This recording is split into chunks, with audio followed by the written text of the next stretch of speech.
Welcome to the deep dive. So, you're a vibrant Nigerian graduate, you're married, and now you're looking at your NYSC service year starting. Yeah, and it's completely normal to feel maybe a bit overwhelmed, right? Absolutely, thinking about how this big national thing fits in with, your life at home. Exactly. And you're probably seeing all sorts of info online, maybe hearing different things. hmm It can be tough to sort out what's actually true for you as a married woman going into NYSC. That's really why we wanted to do this deep dive. Think Mhm. of it as your clear guide. Right. We're trying to cut through the noise, the online rumors, and just give you solid, reliable information. Our aim is really to answer those questions you have, clear up maybe some myths. Yeah, and just give you the practical know-how so you can approach NYSC feeling, well, prepared and positive about it. So, the basic idea of NYSC, as you probably know, is national unity, sending grads to different states. Broaden horizons, connect people. Exactly. But the really crucial part for you, listening now, is this thing called concessional deployment. It's a special consideration for married women. Concessional deployment. Yeah, okay. Yeah, that's definitely something we need to unpack today. It really is. It's a key provision that can make a big difference. So we're going to cover the whole process, right, from your perspective as a married woman. Yeah, we'll look at the online registration, specifically the bits for married applicants. The documents you need, why they're important. What happens after you register, camp life, your PPA placement, Yeah. all with that focus on being married. And that update about names, too, right? That's a big one. Oh, absolutely. We'll definitely cover the latest on surname changes. Good news there. Okay, so hopefully by the end of this, you'll feel informed, prepared, confident, ready to dive in. Let's do it. So, the first big concept you really need to get your head around is that concessional deployment we mentioned. Right. What's the core idea behind it? It's basically the NYSC's way of trying to post you to the state where your husband legally lives. Okay. The goal is to, minimize the disruption to your family life, support your marriage while you're doing your service. That makes a lot of sense. It's practical, acknowledges your situation. But okay, the big question. Yeah. Is it like a guaranteed thing? If you apply for it, do you get it? That's a really important point to be clear on. While NYSC definitely tries to make it happen, it's not an automatic guarantee, no. Okay, why not? Well, several things factor in. The biggest one is just availability. Are there enough suitable placement spots in your husband's state for everyone in your batch who needs one? Okay. Logistics. Supply and demand, basically. Pretty much. So the intention is there, but the practicalities mean it doesn't happen 100% of the time. Good to know. Manages expectations, right? So let's talk documents. There seems to be quite a list. Why all the paperwork? It really boils down to fairness and maintaining the system's integrity. How so? Well, without proper checks, people who don't actually qualify might try to use the concessional option. Right. Taking spots from those who genuinely need it. Exactly. So the documentation is there to verify your status and make sure the system works as intended for the people it's designed for. Okay. That makes sense. It's about verification. Yeah. So let's get into the practical side, the online registration. You said it starts the same for everyone, but then there's a difference for married women. That's right. The first bit, creating your account on the NYSC portal, putting in your basic details, email verification, all that, that's standard for every Prospective Corps Member or PCM. Okay. But then comes the really crucial moment for you. Which is? When you get to the part about your personal details, you'll select your gender as female. Right. Doing that then opens up the marital status field. And this is where you must select married. Okay. So female, then married. That specific sequence. Yes. Selecting married is like flipping a switch in the system. What does it switch on? It activates the specific section for uploading all the supporting documents we just talked about, the ones needed for concessional deployment. Got it. So if you don't select married there. Then you won't get prompted to upload those documents, and you won't be considered for concessional deployment based on marriage. It's a critical step. Okay, crystal clear. So before you even start that registration, what documents should you have scanned and ready to go? Let's list them out. Good plan. Preparation is key. You need clear digital copies, PDF or JPEG usually work best. Good resolution is important. Right. First one. Your marriage certificate, the official one. Make sure everything is rootable names, date, who issued it, all of it. Okay, marriage certificate, check. Next. Letter of domicile. This confirms where your husband legally resides. And who issues that? Critically, it has to come from either the local government authority, the LGA where he lives, or a recognized court of law. Nowhere else. LGA or court. Got it. What needs to be in that letter? His full name, his complete home address, be specific, street, house number, everything, and it should also state how long he's lived there. Okay. Name, address, duration of residency. From the LGA or court. What else? You'll need a scan of your husband's valid ID card. Valid mean. Government-issued photo ID. And crucially, not expired. Examples. National ID card, voter's card, driver's license, or even his international passport. The photo needs to be clear and his full name must be visible. Okay. Valid government photo ID. What's the last piece? You need proof of his current residential address. Usually this is a utility bill. Like electricity, water. Exactly. Electricity, water bill, maybe a landline or postpaid phone bill. Even a recent, properly authenticated rent receipt can sometimes work. And the key thing is, His name has to be on the bill, and the address must match the one on the letter of domicile. Needs to be current, too. what if, say, the bills are in the landlord's name or something like that? Is there another option? Yes, there is an alternative. If the utility bill isn't feasible, you can use a letter of employment from his employer. Okay, what are the requirements for that? It needs to be on the company's official letterhead. It must state his full name, his job title or position, the company's address, and this is vital. It must also clearly state his current residential address, same address as the domicile letter. So, utility bill with his name and matching address, or an official employer letter confirming his job and that same home address. Good to have options. Definitely. Okay, so you've got all these documents scanned. How do you actually upload them on the portal? The portal itself is usually quite clear. There will be designated fields for each document, marriage cert here, domicile letter there, and so on. And the main thing is, Just be really careful. Match the file to the correct field. Uploading the wrong thing to the wrong place will cause delays. Double check before you hit submit on that section. makes sense. What about the scan quality? You mentioned clear scans. Oh, absolutely critical. They have to be easily readable. If the officials reviewing it can't make out the details clearly. Or reject it. Very likely, yes, or at least flag it for clarification, which slows everything down. So take the time to get good, clear scans. No blurry phone pics in bad light. Good advice. Any tips for organizing the files themselves before uploading?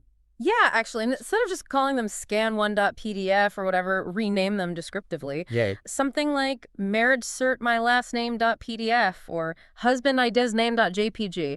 It just makes it much easier for you to track and ensure you're putting the right file in the right place. That's a great practical tip. Saves potential headaches. Okay. Documents uploaded correctly. What happens next to finish registration? All right, once uploads are done, take a minute.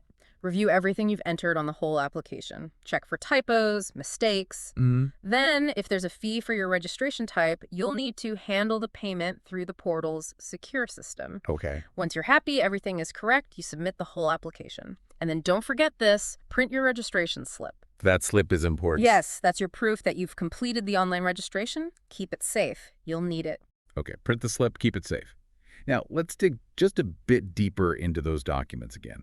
What makes them acceptable? What are the non-negotiables? Right. For the marriage certificate, beyond just being clear, it has to be legally recognized. Meaning? Issued by a proper government registry or a religious body that's legally allowed to conduct marriages.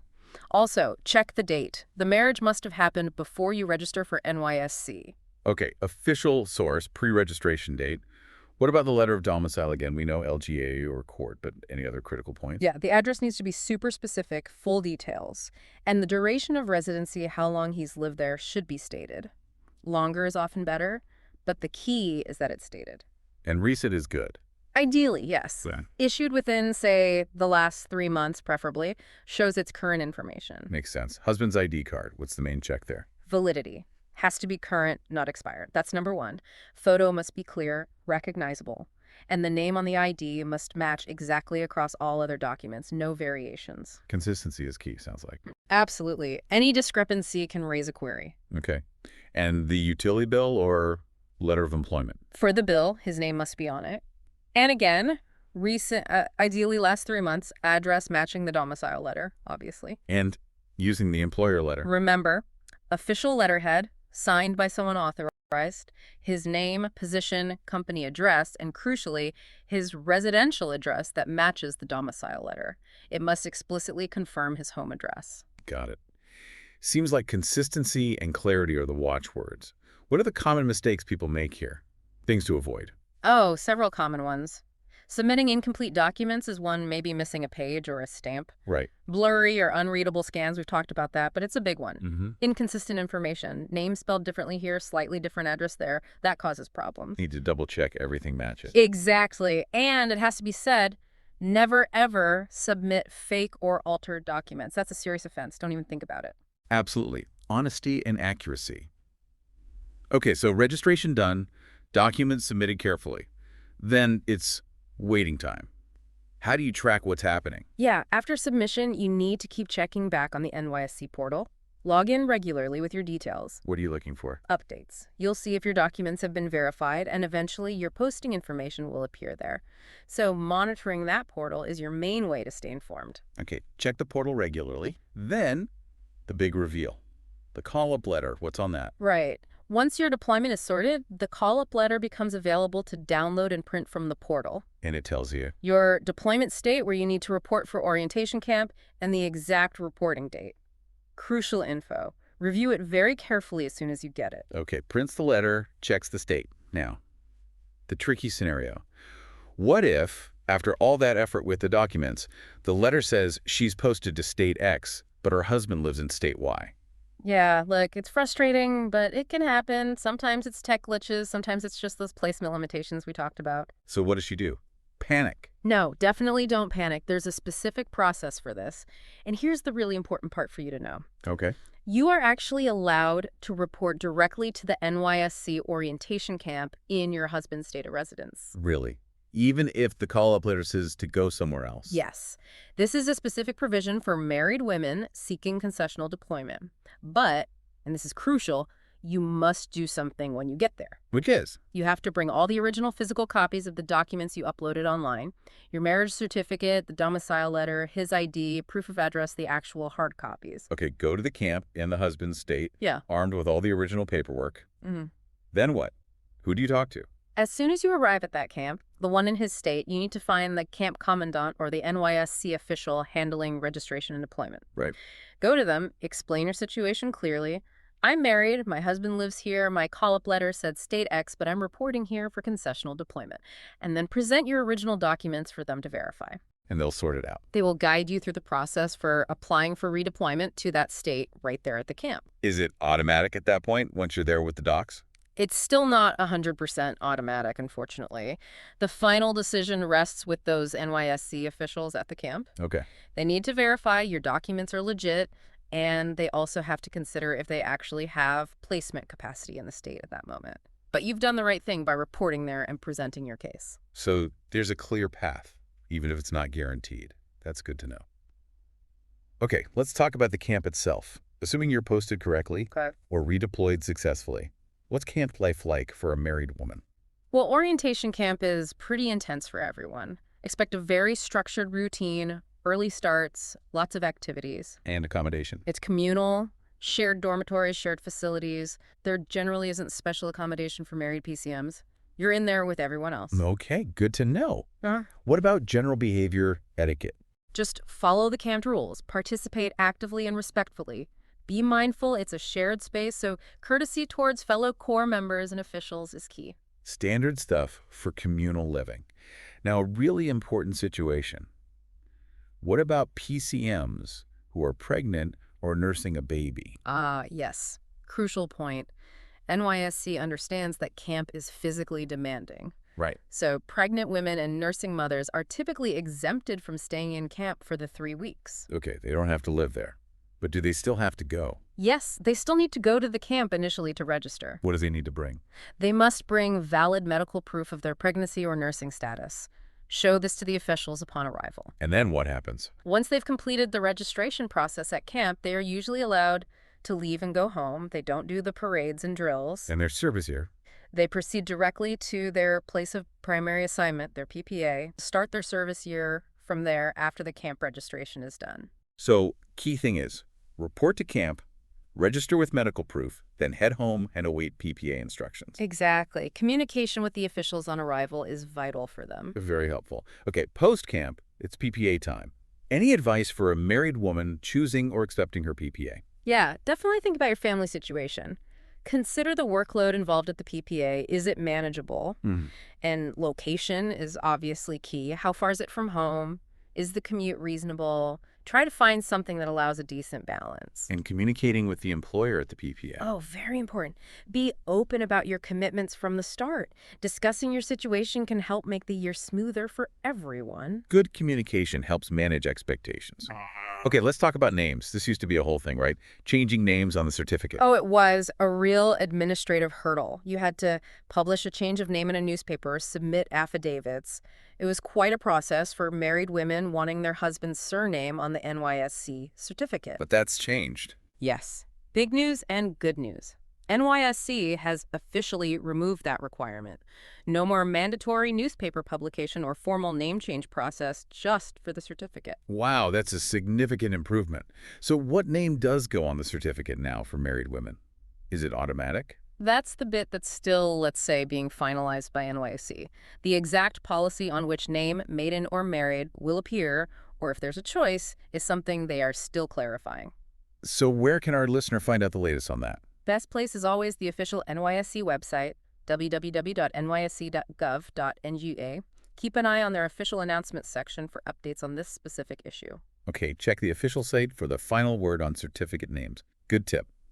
So looking at the whole year, how can you, as a married woman, really make the most of this experience? Even with marital responsibilities, the service year is genuinely a great chance for growth. Don't underestimate that. How so? Look for ways to get involved beyond just your PPA duties. Volunteer for community development service, CDS projects that interest you. Attend workshops NYSC might offer. Learn a new skill, maybe. Use the platform it provides. Exactly. And network. You're meeting people from all over Nigeria, different backgrounds. Connect with fellow Corps members, local leaders, professionals you meet through your PPA. Build those relationships. Right, networking is always valuable. And think about contributing to the community you're serving in. Even small projects can make a difference. See a need, maybe start something, work with local groups, leave a positive mark. Makes the year more meaningful. And specifically for our married listener, balancing all this with marriage. Any final thoughts on that? Communication with your husband is just absolutely vital. Be intentional about it. Like scheduling calls. Yeah, schedule calls, video chats if you can, plan visits when possible, share what you're going through, the good and the bad, support each other, celebrate the small wins, even from afar. Keep that connection strong. Really important advice. So as we wrap up, what's the main takeaway we want her to have? That serving your country through NYSC is, it's a privilege. And being married doesn't diminish that. You bring unique strengths. Yeah. The key to making it work well is understanding the rules, knowing your options like concessional deployment, and using the resources available. If you do that, you can navigate it confidently. Absolutely. Be proactive, ask questions, seek help if you need it. This year can be about growth, contribution, making memories. Embrace it all, the challenges, the successes. Make it a service year you'll look back on proudly. We really wish you all the very best on your NYSC journey. And just to reiterate, that official NYSC website, www.nysc.gov.nga, is your #1 source. Check it for guidelines, FAQs, contacts for state secretariats, maybe even links to helpful forums. Yes, always rely on the official source. And one final important disclaimer from us. Right. Everything we've discussed today is for general guidance based on current understanding. But regulations can change. So always double-check with the official NYSC website and NYSC officials for the absolute latest, most accurate information specific to your situation and batch. Couldn't agree more. Stay informed with the official sources.